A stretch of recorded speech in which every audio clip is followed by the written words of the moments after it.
ये कहानी है एक ऐसे लड़के की जो आराम से जादू दिखाकर पैसे कमाता था और सुकून से अपनी जिंदगी जीता था, मगर एक दिन उसके साथ एक ऐसा हादसा होता है कि वो दूसरे दुनिया में चला जाता है और वो दुनिया जादुई थी। वहाँ जाने पर लड़के को ऐसी ऐसी चीजें दिखती हैं, ऐसी ऐसी चीजें पता चलती है जिससे लड़के का दिमाग हिल जाता है। तो कहानी की शुरुआत होती है एक जंगल के अंदर कुछ घुड़सवार सिपाहियों को दिखाते हुए जो किसी आदमी का पीछा कर रहे थे। वो आदमी उन सिपाहियों को चकमा देकर जंगल से बाहर निकल जाता है, मगर तभी एक सफेद उल्लू उड़कर आदमी पर हमला करने की कोशिश करने लगता है। उस चक्कर में आदमी घोड़े से नीचे गिर जाता है। नीचे गिरते ही वो सिपाही उस पर हमला करने लगते हैं, मगर आदमी बहुत बहादुर था, वो उन सभी सिपाहियों को अकेला ही हरा देता है। मगर तभी वहाँ पर वापस से वही उल्लू आता है, क्योंकि असल में वो उल्लू एक जादूगरनी थी जिसका नाम था प्रिंसेस वरवरा। तभी वहाँ पर एक सिपाही उस घोड़े को भी पकड़ कर ले आता है जिससे वो आदमी भागने की कोशिश कर रहा था। देखते ही देखते वो घोड़ा भी एक बूढ़े आदमी में बदल जाता है। प्रिंसेस वरवरा उस बूढ़े आदमी के सामने ही उस आदमी को अपने जादू से पत्थर का पुतला बना देती है और सिपाहियों को उसे उठाकर समंदर के अंदर फेंकने के लिए कहती है। मौके का फायदा उठाकर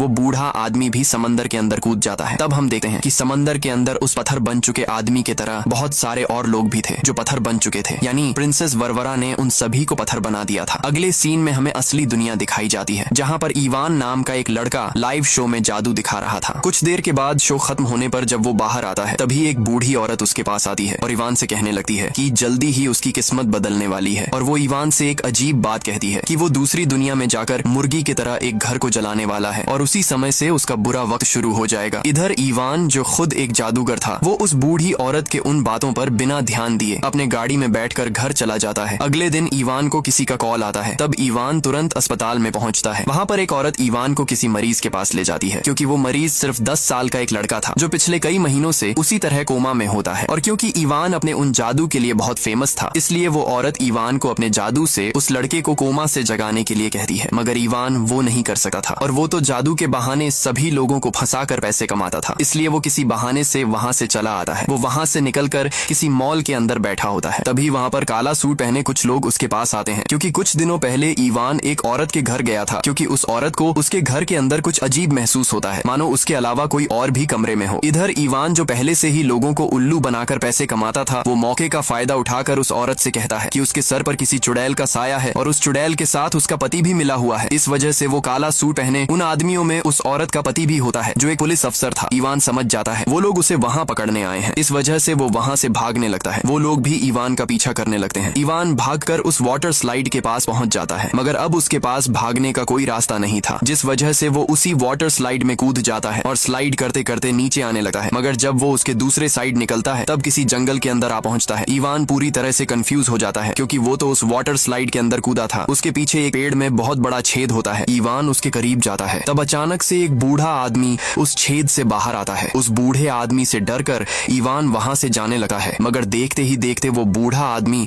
उसके दूसरे साइड भी आकर खड़ा हो जाता है। इवान डर के मारे नीचे पड़ी पेड़ की एक डाली उठाता है और उसे उस बूढ़े आदमी की तरफ फेंकने ही वाला होता है कि वो पेड़ की डाली एक बड़े से पेड़ में बदल जाती है, जिसे देखने के बाद इवान को अपने आंखों पर यकीन ही नहीं आता। उसे लगने लगता है कि वो जरूर कोई सपना देख रहा है। उसी वक्त वो बूढ़ा आदमी अपनी वो लकड़ी जमीन पर पटकता है। उसके अगले ही पल इवान की अचानक से दुम निकल आती है, जिसके बाद इवान को अब यकीन हो जाता है कि वो जरूर सपना ही देख रहा है। वो बूढ़ा आदमी इवान को बताता है कि वो वहाँ के राजा इलिया का बेटा है, जिसे आज से कुछ साल पहले किसी वजह से उसी बूढ़े आदमी ने धरती पर छोड़ दिया था। और ये बात सच थी कि इवान बचपन से एक अनाथ आश्रम में पला बढ़ा था, मगर उसके बाद भी इवान उस बूढ़े आदमी पर यकीन नहीं करता। उसी वक्त वो बूढ़ा आदमी इवान को एक अंगूठी पकड़ाता है, लेकिन इसके पहले कि वो और कुछ बता पाता, पीछे से एक तीर आकर सीधा उस बूढ़े आदमी को लगता है। तीर के लगते ही वो आदमी तो अजीब तरीके से गायब हो जाता है। उसी वक्त वहाँ पर घोड़े पर सवार कई सारे सिपाही आते हैं, जिन्हें देखने के बाद अब इवान को थोड़ा यकीन आने लगता है कि ये सपना नहीं बल्कि हकीकत है। इवान उन सिपाहियों से बचकर भागने की कोशिश करता है, मगर खुद ही पेड़ की एक डाली से टकराकर बेहोश हो जाता है। वो सिपाही इवान को पकड़कर सीधा महल के अंदर ले जाते हैं, जहाँ पर राजा डोब्रिनिया इवान के जब उस अंगूठी को देखता है तब वो तुरंत उसे रिहा कर देते हैं। इवान को यकीन ही नहीं आता कि आखिर वो राजा अचानक से उसके साथ इस तरह का बर्ताव क्यों कर रहा है। वो राजा वहाँ मौजूद सभी लोगों को इवान से मिलवाता है, क्योंकि जो अंगूठी उस बूढ़े आदमी ने इवान को दी थी वो असल में राजा इलिया की अंगूठी थी, और डोब्रिनिया असल में राजा इलिया का छोटा भाई था, यानी इवान का चाचा, क्योंकि राजा इलिया अब मर चुके थे और अब डोब्रिनिया ही वहाँ पर राज करता था। उसी वक्त वहाँ पर वही कहानी के शुरुआत वाली प्रिंसेस वरवरा आती है, और वो असल में डोब्रिनिया की पत्नी यानी इवान की चाची थी। वो भी इवान को देखकर बहुत खुश हो जाती है। डोब्रिनिया प्रिंसेस वरवरा को इवान को उसका कमरा दिखाने के लिए कहकर वहाँ से चला जाता है, मगर डोब्रिनिया के वहाँ से जाते ही प्रिंसेस वरवरा इवान को पकड़कर काल कोठरी में डलवा देती है। इवान को समझ ही नहीं आता कि आखिर उसे काल कोठरी में क्यों डलवाया गया, जबकि वो तो राजा इलिया का बेटा है। इवान को लगता है कि उसकी चाची यानी प्रिंसेस वरवरा उसके चाचा से छुपाकर ये सारी हरकतें कर रही हैं। तभी उसे पीछे से किसी की आवाज आती है। इवान जब उस आवाज की तरफ देखता है तब वहाँ पर किसी आदमी को सभी बॉडी पार्ट को अलग कर बर्फ के अंदर रखा होता है। इवान कुछ समझ पाता उसके पहले ही उस आदमी की आंखें खुल जाती हैं और वो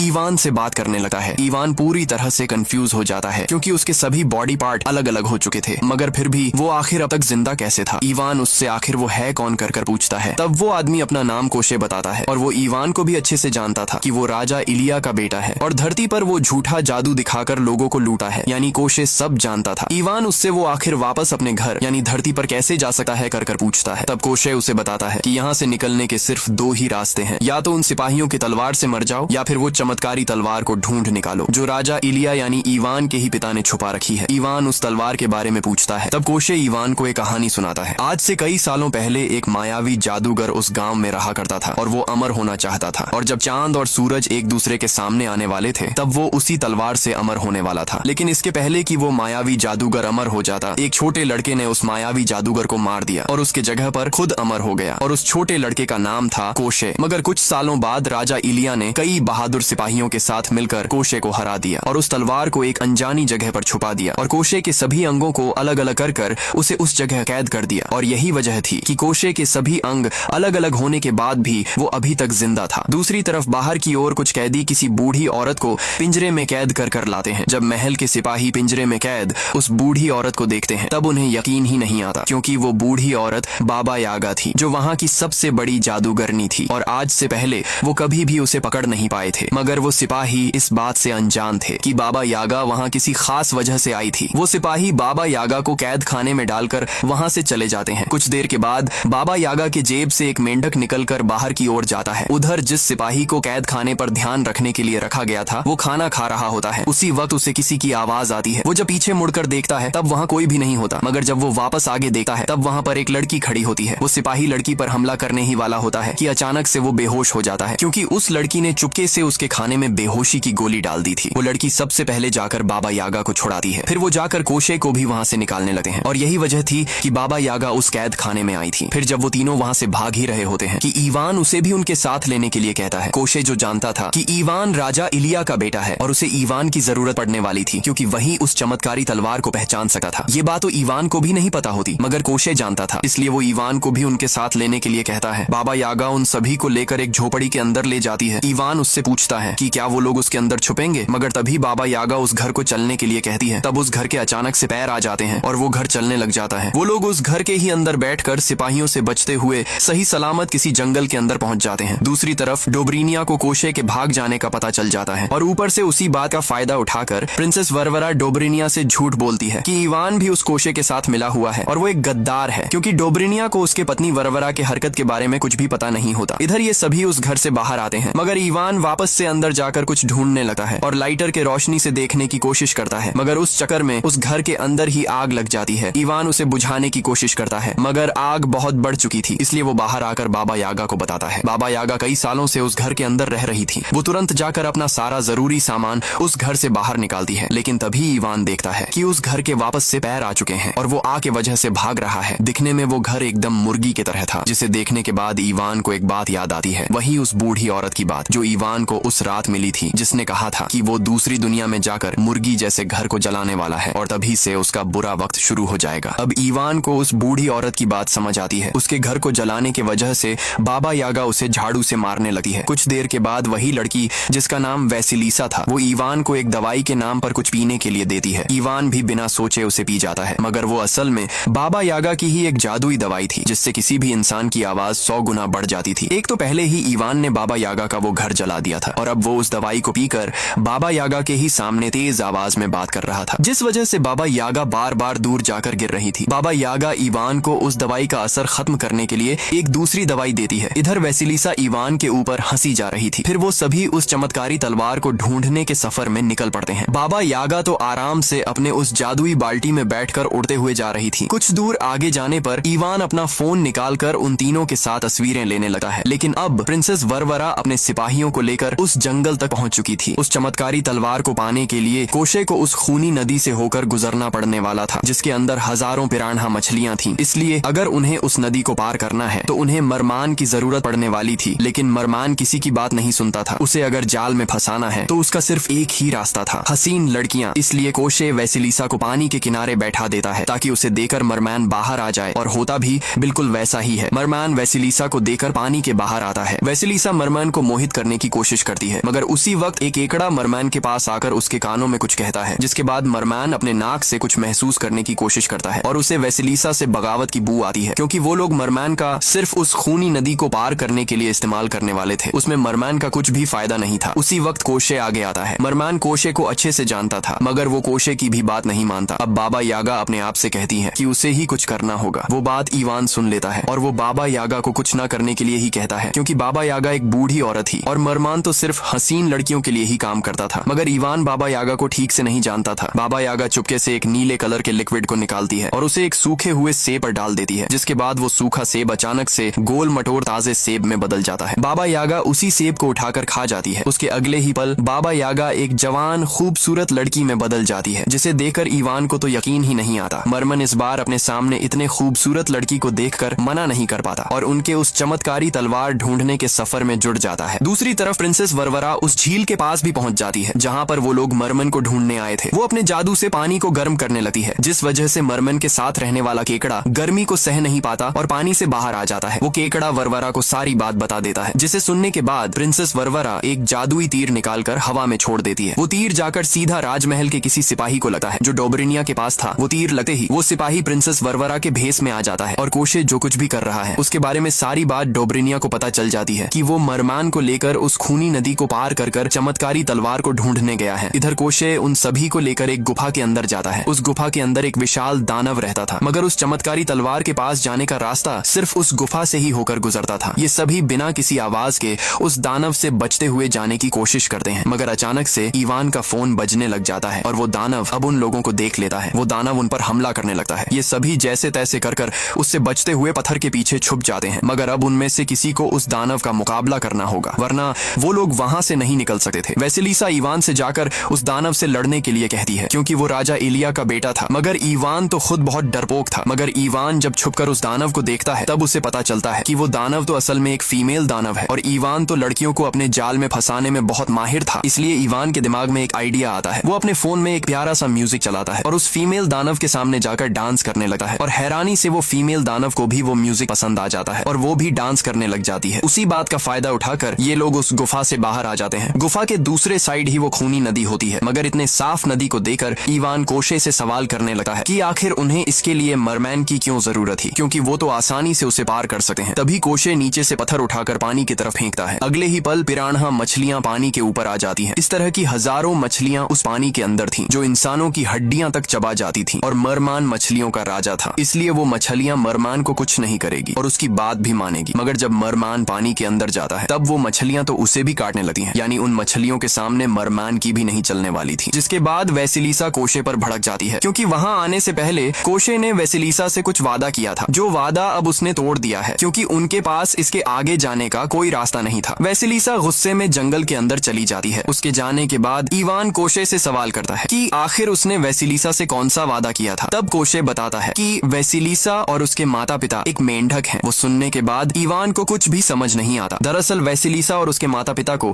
किसी ने श्राप देकर मेंढक बना दिया था, लेकिन बाबा यागा ने वैसिलीसा को बचाकर उसे जब चाहे तब इंसान बनने की ताकत दी थी। मगर उसके माता पिता कभी भी इंसान नहीं बन सकते थे। उसके लिए वो चमत्कारी तलवार की जरूरत थी। वही तलवार वैसिलीसा के माता पिता को वापस इंसान बना सकती थी। अब कोशे की सारी बात सुनने के बाद इवान वैसिलीसा के पास जाता है और उसे दिलासा देने लगता है। वो कहता है कि कम से कम उसके माता पिता हैं तो सही, क्योंकि इवान ने बचपन से अपने माता पिता को देखा तक नहीं होता। वो बचपन से अनाथ आश्रम में रहता आ रहा था। अनाथ आश्रम के कुछ शरारती लड़के इवान को बार बार परेशान करते थे। उनकी ये सारी बातें चल ही रही होती हैं कि इवान को एक प्यारा सा खरगोश दिखता है। वो उसे लेकर वैसिलीसा को देता है, मगर वैसिलीसा अचानक से उस खरगोश को दूर फेंककर उसे मारने लगती है। इवान उसे रोकने की कोशिश करता है। उसे समझ नहीं आ रहा था कि आखिर वैसिलीसा इतने मासूम जानवर को क्यों मार रही है। तभी वो मासूम खरगोश अचानक से प्रिंसेस वरवरा में बदल जाता है, जिसे देखने के बाद वो दोनों जल्दी से भागकर कोशे के पास जाते हैं। कोशे उन्हें तुरंत उस पास के कुएं के अंदर कूदने के लिए कहता है। वो सभी एक एक कर उस कुएं के अंदर कूद जाते हैं। सबके कुएं में कूदते ही बाबा यागा की वो जादुई बाल्टी कुएं को ब्लॉक कर देती है, ताकि प्रिंसेस वरवरा और उसके वो सिपाही अंदर न आ सके। अंदर इवान सभी लोगों से मरमैन के बारे में पूछता है, क्योंकि वो तो कुएं में कूदा ही नहीं था। उन्हें लगता है कि शायद मरमन बाहर ही रह गया है, लेकिन तभी मरमन तो पानी के ही अंदर से बाहर आ जाता है, क्योंकि वो तो पहले से ही कुएं के अंदर था। कोशे मरमन को कुछ करने के लिए कहता है, क्योंकि अगर वो लोग वहीं रहे तो सिपाही उस बाल्टी को तोड़कर उन्हें पकड़ लेंगे, लेकिन वहां से बाहर भागने का कोई रास्ता ही नहीं था। तभी मरमैन पानी के अंदर चला जाता है। उसके अंदर जाते ही कुएं का पानी अचानक से कम होने लगता है, क्योंकि मरमैन ने कुएं के सारे पानी को अपने अंदर ले लिया था। मरमैन नीचे के उस सुराग से सबको जाने के लिए कहता है और खुद वहीं रुक जाता है। बाहर की और वो सिपाही भी उस जादुई बाल्टी को तोड़ देते हैं और प्रिंसेस वरवरा पंछी के भेस में अंदर आती है। वो मरमैन को रास्ते से हटने के लिए कहती है, मगर मरमैन मना कर देता है और हंसने लग जाता है, जिस वजह से प्रिंसेस वरवरा गुस्से में मरमैन पर अपना जादुई चाबुक चलाकर उसे पत्थर में बदल देती है। दूसरी तरफ ये लोग कुछ दूर चलने के बाद रात होते ही आग जलाकर आराम करने का बंदोबस्त करते हैं। तब इवान के आसपास बहुत सारे कीड़े घूम रहे होते हैं। उस वजह से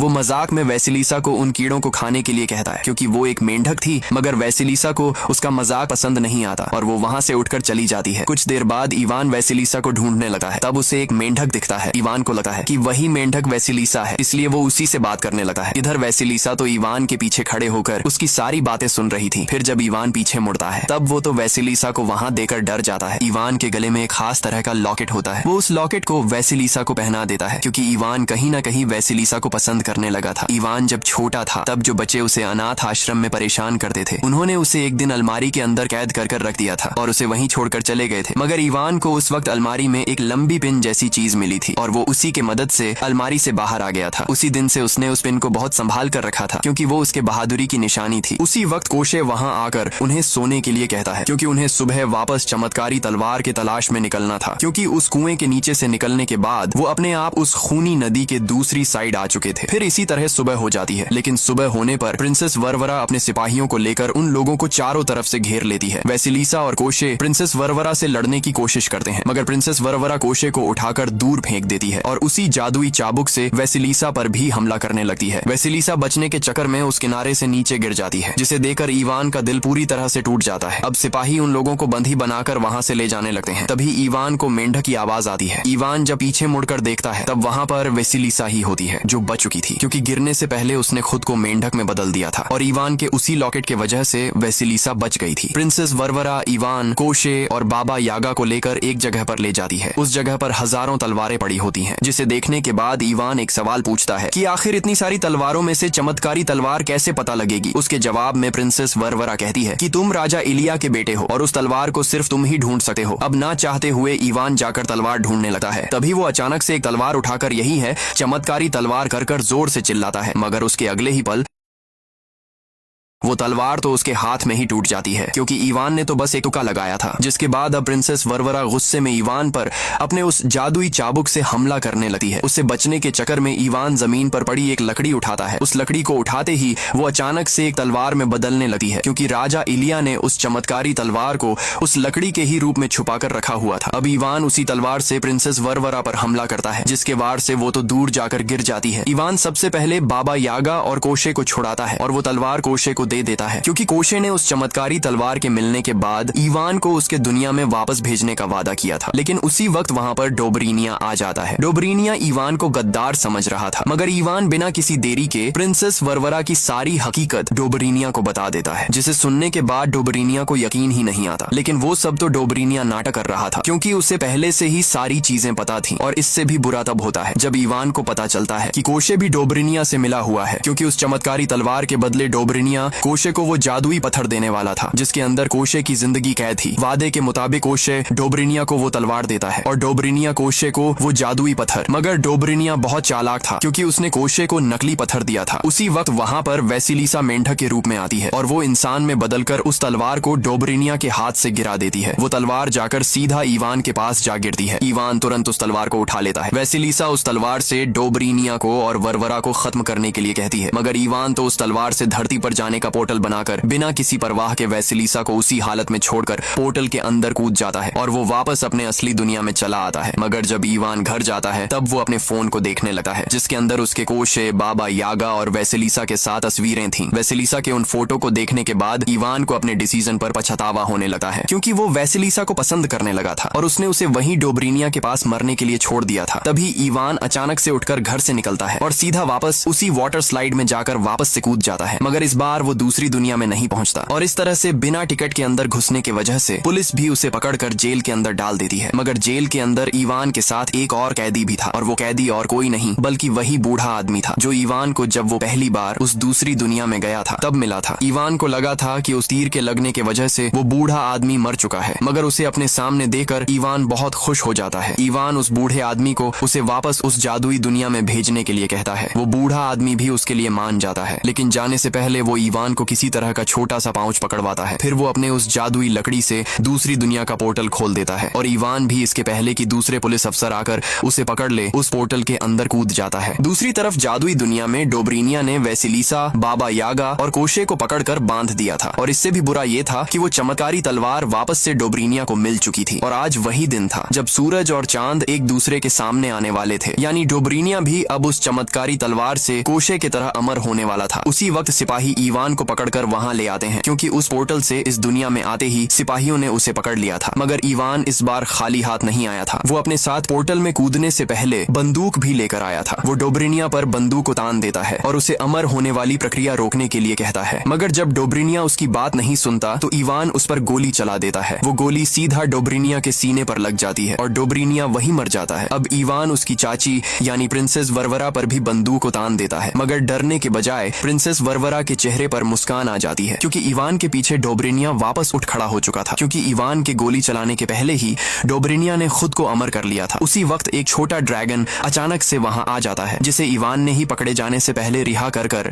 उस बूढ़े आदमी के उस पाउच से कुछ खिलाया था। वो ड्रैगन भले ही छोटा था, मगर अब वो अपने उस आग से चारों तरफ तबाही मचाने लगता है। उस भाग दौड़ में डोब्रिनिया के हाथ से वो तलवार छूट जाती है और उसका वो जादुई पत्थर भी तलवार से अलग हो जाता है। वैसिलीसा इवान को बताती है कि उसे वो जादुई पत्थर तोड़ना होगा, क्योंकि उसी के अंदर डोब्रिनिया की जान कैद है। मगर डोब्रिनिया इवान के ऊपर तलवार से वार करने लगता है। इवान भी उससे लड़ने की कोशिश करता है, मगर वो डोब्रिनिया के सामने ज्यादा देर टिक नहीं पाता और डोब्रिनिया इवान को गिराकर उसे खत्म करने वाला होता है कि तभी वहां पर कोशे आ जाता है। उसके हाथ में वो जादुई पत्थर भी था, मगर अगर कोशे ने उस पत्थर को तोड़ा तो डोब्रिनिया के साथ साथ कोशे की भी जान जाने वाली थी। उसी वक्त पीछे से प्रिंसेस वरवरा तलवार फेंककर कोशे का हाथ ही काट देती है और वो हाथ सीधा डोब्रिनिया के पास जा गिरता है। मगर क्योंकि कोशे अमर था, इस वजह से वो उस टूटे हुए हाथ से ही वो जादुई पत्थर वापस उसके पास फेंकता है और तलवार से उस पत्थर को तोड़ देता है, जिसके बाद डोब्रिनिया और कोशे दोनों भी खत्म हो जाते हैं। प्रिंसेस वरवरा खिड़की से कूदकर वहां से भाग जाती है। इधर उस पत्थर के टूटे ही जो पुतला राजमहल के अंदर रखा हुआ था वो वापस से इंसान बनने लगता है और वो पुतला और कोई नहीं बल्कि राजा इलिया यानी इवान के पिता थे। आखिर में हमें इवान उसी छोटे लड़के के पास बैठे हुए दिखाते हैं जो पिछले कई महीनों से कोमा के अंदर था और उस औरत ने इवान को अपने जादू से उसे होश में लाने के लिए कहा था। उस वक्त तो इवान वहां से चला गया था, मगर इस बार वो किसी खास चीज के साथ वहां आया था, वही नीली जादुई बोतल जिससे बाबा यागा एक जवान लड़की में बदल चुकी थी। इवान उस बोतल से एक बूंद उस लड़के के मुंह के अंदर डालता है। उसके अगले ही पल कई महीनों से कोमा में पड़ा लड़का होश में आ जाता है और इसी हैप्पी एंडिंग के साथ ये मूवी खत्म हो जाती है। अगर मूवी की एक्सप्लेनेशन पसंद आई तो आप भी हमारे चैनल को सब्सक्राइब और वीडियो को एक लाइक कर हमें हैप्पी कर सकते हैं। और हाँ, मुझे पता है कि आप इस वीडियो के पार्ट 2 का बेसब्री से इंतजार कर रहे हैं, तो अगला वीडियो उसी वीडियो का पार्ट 2 होगा। तब तक जिसने अभी तक पार्ट 1 नहीं देखा तो यहाँ क्लिक कर देख सकते हैं। तो मिलते हैं जल्दी ही।